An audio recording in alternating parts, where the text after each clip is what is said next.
78 years हो गए हैं पाकिस्तान को बने हुए। पाकिस्तान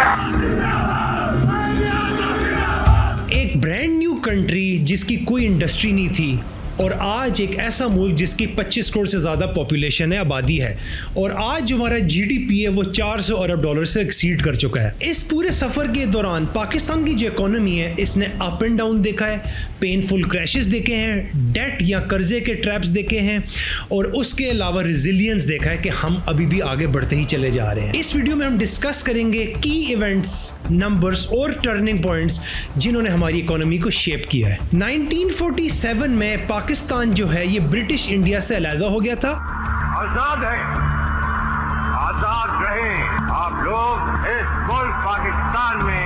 हमारे पास उस टाइम बिल्कुल ही बहुत ही छोटा सा इकोनॉमिक इंफ्रास्ट्रक्चर था। पार्टीशन के दौरान 921 इंडस्ट्रियल यूनिट्स में से हमने सिर्फ 34 इंडस्ट्रियल यूनिट्स इनहेरिट किए, और उनमें से भी बहुत से स्मॉल स्केल इंडस्ट्रियल यूनिट्स थे जिनमें शुगर, राइस, टेक्सटाइल और फ्लावर थी। उसके अलावा अगर हम शुरू की इकोनॉमिक्स की बात करें तो इवन जो हमारी करेंसी थी वो भी उस टाइम इंडिया में प्रिंट होती थी। हमारे पास कोई सेंट्रल बैंक नहीं था। स्टेट बैंक ऑफ पाकिस्तान जो 1948 में इंसेप्शन में आया, और it was inaugurated by Quaid Azam Mohammad Ali Jinnah himself. शुरू में जो हमारी इकोनॉमी थी वो एंटायरली एग्रीकल्चरल बेस्ड थी। जैसे मैंने बताया कि वीट, कॉटन और जूट जो थे ये हमारी इकोनॉमी का बैकबोन था। उसके बाद क्या हुआ कि थोड़ा सा एक टर्निंग पॉइंट आया। 1950 से 1953 के बीच में कोरियन वॉर आ गई, और कोरियन वॉर थी between south Korea and north Korea. और इस कोरियन वॉर के दौरान क्या हुआ कि हमें अपना पहला बूम, इकोनॉमिक बूम हमने एक्सपीरियंस किया, और हमारे कमोडिटीज की जो ग्लोबल डिमांड थी जैसे कि कॉटन और जूट ये सर्च कर गए, और इसकी वजह से ये हमारे मेजर एक्सपोर्ट्स बन गए। और इसके साथ साथ जो वॉर थी उसने सप्लाई चेन्स को डिसरप्ट किया, लेकिन हमने इसका फायदा उठाया। इसके साथ साथ क्या हुआ कि हमारी नई अपॉर्चुनिटीज निकली और हमारा जीडीपी ग्रोथ रेट अच्छा होना शुरू हो गया। 1950s में जो हमारा जीडीपी था दैट वाज अराउंड $3 बिलियन, जिसको अगर हम आज बात करें आज की इन्फ्लेशन कंसीडर करके तो करंटली ये $35 बिलियन बनता है। 1958 में क्या हुआ कि हमारा जो एनुअल जीडीपी ग्रोथ रेट था वो तकरीबन 3.1% पर था, लेकिन ये काफ़ी ज़्यादा स्लो था। और इसके साथ साथ क्या हुआ था कि हमारी इंडस्ट्री की फाउंडेशंस बिल्ड हो गई थी, साथ साथ बैंकिंग की जो फाउंडेशन है वो भी लेट डाउन कर दी गई थी। और इसी साल 1958 के अंदर पाकिस्तान ने अपना पहला IMF लोन या IMF प्रोग्राम या बेल आउट पैकेज लिया, और यहाँ से हमारी IMF के ऊपर डिपेंडेंसी स्टार्ट हो गई थी। उसके बाद हमारा आता है डेकेड ऑफ डेवलपमेंट, जिसको अयूब खान के दौर से लोग रिलेट करते हैं। ये दौर था तकरीबन 1958 से लेकर 1968 टू अर्ली 69 का दौर। इस दौरान क्या हुआ कि अयूब खान ने टेक ओवर कर दिया 58 के अंदर, और उसने स्टार्टिंग में ही एक्सपोर्ट ओरिएंटेड इंडस्ट्रियलाइजेशन की स्ट्रेटेजी बना दी थी कि हम ज़्यादा चीज़ें एक्सपोर्ट करें। इसके साथ साथ क्या हुआ इस दौर के अंदर कि लार्ज स्केल मैन्युफैक्चरिंग यानी कि इंडस्ट्रियल आउटपुट जो है हमारा 9% पर एनम से इंक्रीज कर लिया, और उसके साथ पाकिस्तान जो है it became one of the fastest growing economies in Asia. उसके साथ साथ इस डेकेड ऑफ डेवलपमेंट के अंदर ग्रीन रेवोल्यूशन भी आई, और ग्रीन रेवोल्यूशन में हमने ये देखा कि हाई यील्ड सीड्स या क्रॉप्स जिसके साथ मॉडर्न इरिगेशन, फर्टिलाइजर्स, इन सब चीज़ों के बाद पाकिस्तान की जो है प्रॉपर एक एग्रीकल्चर बूम आया, और ख़ास तौर पे जो हमारा आटा और राइस है ये सरप्लस में आना शुरू हो गया। इस पीरियड के अंदर हमारा एग्रीकल्चरल आउटपुट जो है ये सिग्निफिकेंटली इसने इंक्रीज किया, और इसने इकोनॉमिक ग्रोथ और फूड सिक्योरिटी के लिए बहुत ज़्यादा कंट्रीब्यूशन भी की। मैसिव इंफ्रास्ट्रक्चर प्रोजेक्ट्स की भी बुनियाद रखी गई इस दौर के अंदर, जैसे कि आपका Mangla dam, Tarbela dam, Karachi port की एक्सटेंशन, और इसके साथ साथ इन तमाम चीज़ों के साथ हमारी पावर और वाटर सप्लाई को भी बहुत ज़्यादा बूस्ट मिला। इस पूरे डेकेड के दौरान हमारी जो जीडीपी ग्रोथ रेट है उसकी जो एवरेज है वो 6% थी। हमारी एक्सपोर्ट्स थी वो बढ़ गई थी, डाइवर्सिफाई हो गई थी, और कराची जो है वो इस वक्त एक लीडिंग ट्रेड हब बन गया था पूरे रीजन का। Karachi. This is the contrasting picture of a growing new country, Pakistan. और कराची पर इस टाइम पूरी दुनिया की नज़र थी। और यहाँ पर मैं आपको एक पर्सनल एक्सपीरियंस से भी एक बात बताऊँ कि हमारे एक रिलेटिव थे, वो एक जापानीज़ कॉरपोरेशन में उस टाइम काम करते थे। उन्होंने हमें ये बताया था हमारी फैमिली लोग कि 1970s के अंदर इवन टिल अर्ली 80s तक जापान कहता था, जापानीज़ लोग कहते थे कि कराची जो है वो न्यूयॉर्क के बाद सबसे बड़ा पोर्ट और हब है। सो आप इमेजिन कर सकते हैं कि उस टाइम हमारा क्या पीक था, क्या हम बूम के पीरियड में थे उस टाइम। लेकिन इस रैपिड ग्रोथ के साथ क्या हुआ कि रैपिड इनकम इनइक्वालिटी भी आना शुरू होगी। जो पैसा है, वेल्थ है, वो कॉन्सेंट्रेटेड हो गई थी, small group of industrial families के पास पैसा चला गया था। और ये भी कहा जाता था कि पाकिस्तान को 22 खानदान यानी कि 22 फैमिलीज जो हैं पूरी इकोनॉमी को, सारी वेल्थ को कंट्रोल करते हैं। उसके बाद हम 1970s के अंदर आते हैं तो भुट्टो का एरा स्टार्ट हो गया और नेशनलाइजेशन का भी प्रोसेस और एरा स्टार्ट हो गया। 1971 में क्या हुआ कि हमारा बहुत बड़ा लॉस हुआ। हम लोगों ने ईस्ट पाकिस्तान को खो दिया जो कि बाद में बांग्लादेश बन गया। इसके साथ हमें एक बहुत ही बड़ा इकोनॉमिक शॉक का सामना करना पड़ा। जीडीपी हमारा 20% से ज़्यादा कॉन्ट्रैक्ट कर गया, श्रिंक कर गया just in an overnight. Foreign exchange reserves हमारे प्लंज कर गए और उसके साथ हमारी आधी एक्सपोर्ट की बेस रातों रात खत्म हो गई थी। और ये एक बहुत ही बड़ा क्राइसिस था जिसका हमें सामना करना पड़ा। We will fight. We'll go back and fight. My country hearkens for me. Why should I waste my time here in the Security Council? I'm going. इस पूरे इकोनॉमिक क्राइसिस को, टर्मोइल को जो रिस्पॉन्ड किया प्राइम मिनिस्टर जुल्फिकार अली भुट्टो ने, उन्होंने nationalisation के through इसको रिस्पॉन्ड किया। Banks, insurance company, steel, large scale manufacturing सब स्टेट ने ले लिया और नेशनलाइजेशन का जो प्रोसेस है वो मेन स्ट्रीम में आ गया था। शॉर्ट टर्म बेनिफिट्स में क्या हुआ नेशनलाइजेशन की पॉलिसी के बाद कि लोगों को जॉब सिक्योरिटी मिल गई, हैवी इंडस्ट्रीज में हुकूमत की इन्वेस्टमेंट आ गई जैसे कि पाकिस्तान स्टील मिल्स, लेकिन इसके साथ साथ प्रोडक्टिविटी गिर गई, ब्यूरोक्रेटिक इनएफिशिएंसी भी बढ़ गई थी और सबसे बड़ी बात पॉलिटिकल इंस्टेबिलिटी आ गई और प्राइवेट इन्वेस्टर्स, प्राइवेट सेक्टर सबका कॉन्फिडेंस जो है वो शटर हो गया था। इसके बाद क्या हुआ, इसी डेकेड के अंदर 1973-74 के बीच में ग्लोबल ऑयल शॉक्स आ गए और ग्लोबल ऑयल प्राइस शॉक्स जो थे that were led by the Arab oil exporting Nations. और इसके अंदर जब एम्बार्गो लगा दिया गया था उसकी मेन रीजन थी वो यौम किपुर वॉर थी, जिसके अंदर अरब नेशंस ने प्रेशर किया वेस्टर्न नेशंस को जो कि इजराइल को सपोर्ट कर रहे थे। इसकी वजह से जो ऑयल की कीमत थी उस वक्त, तेल की कीमत, वो क्वाड्रुपल होगी यानी कि वो 4 गुना से भी ज्यादा बढ़ गई। इसके साथ क्या हुआ कि वाइड स्प्रेड इकोनॉमिक डिसरप्शन होगी जिसके अंदर आपके रिसेशंस, इन्फ्लेशंस, एनर्जी शॉर्टेजेस कई ममालिक के अंदर, और इसके साथ क्या हुआ महंगाई जो थी वो 30% से ज्यादा होगी। It was soaring up to 30%। और इसने क्या किया कि आम घर को, आम हाउस होल्ड को, उसकी परचेजिंग पावर को बिल्कुल क्रश कर दिया। और जीडीपी जो है हमारी इस दौरान हमारी 3.9% पर ऑन एवरेज स्लो हो गई थी during this era, during this decade. उसके बाद हम लेट 70s से लेकर लेट 80s के एरा के अंदर आते हैं जो कि ज़िया का दौर था और इसके अंदर हमने बहुत सी चीजें देखी। जनरल ज़िया ने 1977 में पावर ले ली। मिस्टर भुट्टो की हुकूमत खत्म हो चुकी है, सारे मुल्क में मार्शल नाफिज कर दिया गया है, कौमी और सूबाई असम्बलियां तोड़ दी गई हैं, सूबाई गवर्नर और वजीर हटा दिए गए। इसके साथ साथ उन्होंने नेशनलाइजेशन के सारे प्रोसेस को रिवर्स करना शुरू कर दिया। जब प्रोसेस रिवर्स हुआ तो दोबारा आपकी इकोनॉमी ओपन हो गई थी, प्राइवेट सेक्टर दोबारा वापस आना शुरू हो गया, प्राइवेट इन्वेस्टर दोबारा आना शुरू हो गया वापस, और कॉन्फिडेंस दोबारा इकोनॉमी का बूस्ट हो गया, बिजनेस का बूस्ट हो गया और प्राइवेट सेक्टर का भी कॉन्फिडेंस दोबारा से बहाल हो गया। और इसी दौरान हमने देखा 70s 80s के अंदर के बहुत ज्यादा पाकिस्तानीज जो हैं वो माइग्रेट कर गए हैं, खासतौर पर गल्फ नेशंस की तरफ, गल्फ स्टेट्स के अंदर फॉर वर्क। इससे क्या हुआ कि जब हमारे बंदे बाहर गए, उन्होंने डिफरेंट ममालिक में काम किया एज लेबर, एज वर्कर्स, तो उन्होंने वापस पाकिस्तान पैसे भेजे जिनको रेमिटेंसेस कहते हैं। ये रेमिटेंसेस जो है ये उस वक्त भी और इवन आज भी हमारे माशरे का, हमारी इकोनॉमी का एक लाइफलाइन है। इसको हम इकोनॉमिक्स में कहते हैं रेमिटेंस इकोनॉमी। एनुअल रेमिटेंसेस जो है, सालाना रेमिटेंसेस जो है, ये $3 बिलियन से ज्यादा थी मिड 80s के अंदर, जो कि उस दौर के लिए एक बहुत ही मैसिव फिगर था। और मैं अगर आपको रिसेंटली बताऊं तो हमने अभी जून 2025 के अंदर एक माह के अंदर $3.4 बिलियन की रेमिटेंसेस रिसीव किए एक साल के अंदर, जो कि पूरे हमने 1980s के हर साल हम लेते थे, हमने एक महीने में रेमिटेंसेस हमारे मुल्क में आई हैं। सो आप इमेजिन कर सकते हैं कि हमारा डायस्पोरा कितना बड़ा है, कितना पाकिस्तानी बाहर काम कर रहा है, खासतौर पे गल्फ स्टेट्स के अंदर। इसी दौरान एक और मसला आ गया, क्या हुआ कि सोवियत यूनियन ने अफगानिस्तान को इन्वेड कर दिया और सडनली क्या हुआ कि पाकिस्तान की जो इकोनॉमी है, हमारे जो माशरा है और स्पेशली हम एज ए नेशन, हम फ्रंट लाइंस पे आ गए थे जंग की। और पाकिस्तान का जो किरदार है अफगान सोवियत जंग के अंदर, इसने क्या किया कि इसने हमें यूएस एड हमें मिला इस दौरान, उसके साथ हमें मिलिट्री फंडिंग मिली और इसके साथ हमारे जो फॉरेन रिजर्व हैं उनको बहुत ज़्यादा बूस्ट मिला। एग्रीकल्चर फर्दर मॉडर्नाइज हो गया था और हमारी जीडीपी जो है वापस 6% ऑन एवरेज पर आ गई थी।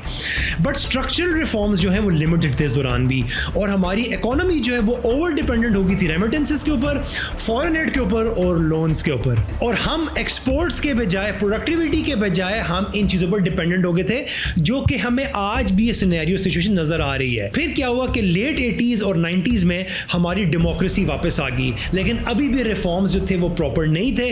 पॉलिटिकल इंस्टेबिलिटी थी जिसने पूरे मोमेंटम को क्रश कर दिया। 90s के अंदर governments kept on changing every now and then, और frequent IMF programs in the 90s जो है अब नॉर्म बन गया था। और फॉरेन डेब्ट जो था हमारा बैलून हो गया $20 बिलियन से $39 बिलियन इसी दौरान। GDP जो थी हमारी 4% पर स्लिप होकर आ गई थी, और इन्फ्लेशन इस दौरान जो थी वो 10% से ज्यादा और इसके आसपास होवर करी थी, इसके आसपास थी वो। फिर क्या हुआ कि 1998 में हम लोगों ने न्यूक्लियर टेस्ट की and we became a nuclear state.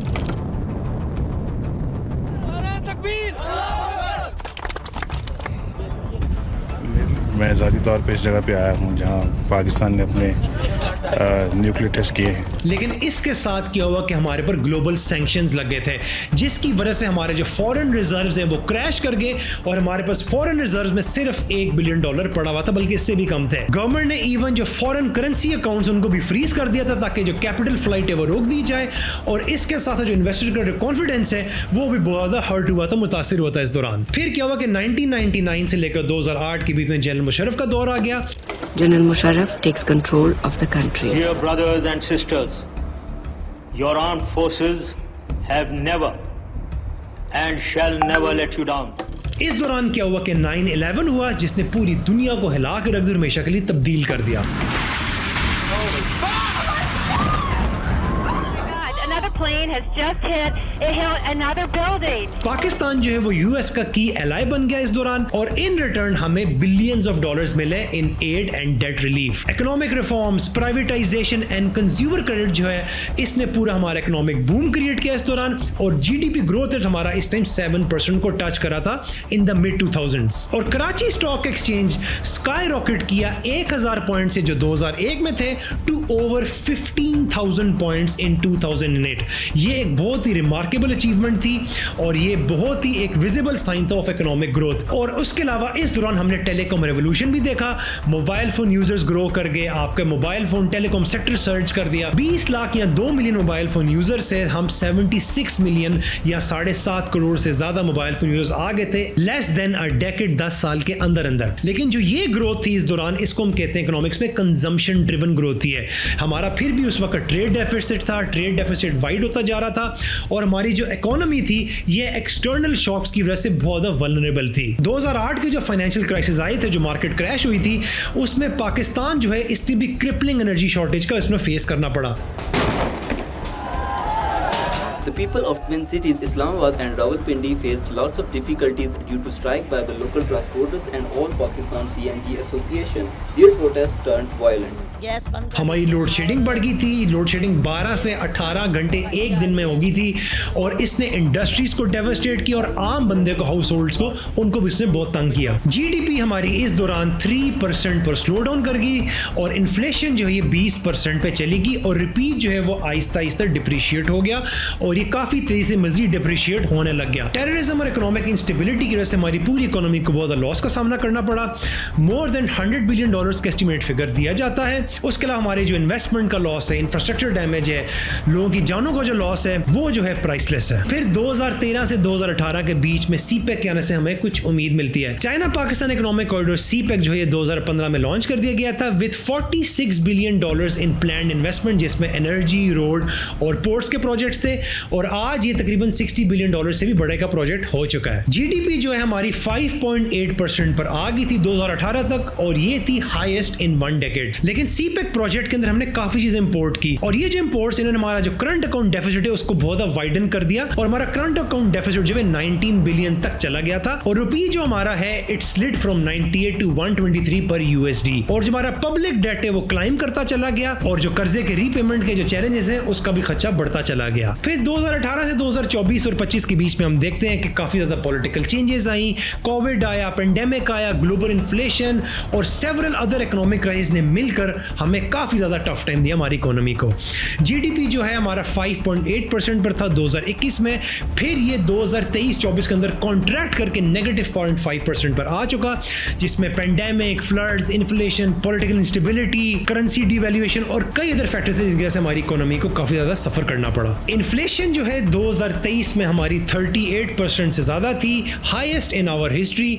Dollar 2023 सितंबर में 307 को टच किया उसने। फॉरेन रिजर्व्स हमारे इतने गिर गए थे कि हमारे पास सिर्फ 2 वीक्स वर्थ ऑफ इंपोर्ट्स के पैसे थे। 2023 में पाकिस्तान ने अपना 23वां IMF प्रोग्राम मुकम्मल किया और आज हम अपने 24वें IMF प्रोग्राम के अंदर हैं, जो कि साफ जाहिर करता है, कंप्लीटली हाईलाइट करता है हमारी long standing dependence on external bail outs and loans. So अब इस पूरी तारीख के अंदर जो बिगर पिक्चर है वो क्या है?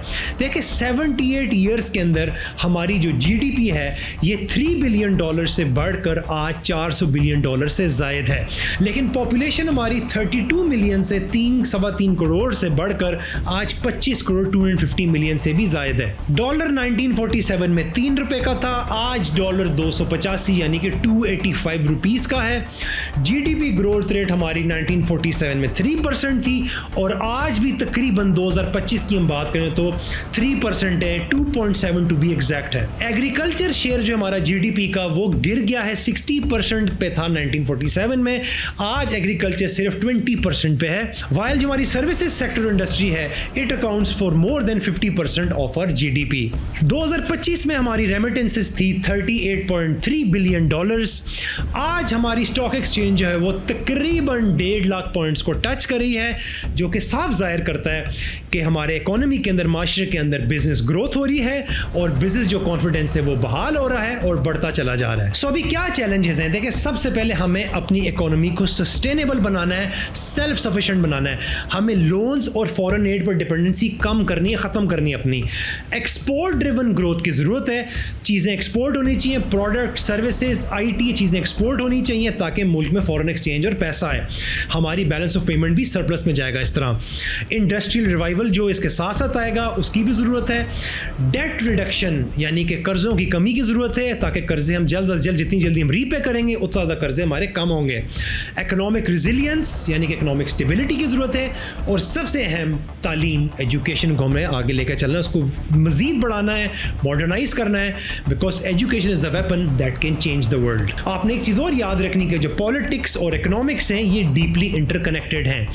इकोनॉमिक प्रॉस्पेरिटी जो है it depends on politics and vision of the politicians. 78 years के बाद भी, 78 साल के बाद भी पाकिस्तान इस वक्त भी इकोनॉमिक क्रॉस रोड्स के ऊपर है, full of untapped potential but weighed down by the lessons we haven't learn yet. हमारा जो मुस्तकबिल है, जो हमारा फ्यूचर है, ये कंप्लीटली डिपेंड करता है कि क्या हम इस साइकिल को ब्रेक करेंगे या नहीं ब्रेक करेंगे, और क्या हम हिस्ट्री से कुछ सीखेंगे या क्या हम हिस्ट्री को फिर रिपीट करते चले जाएंगे।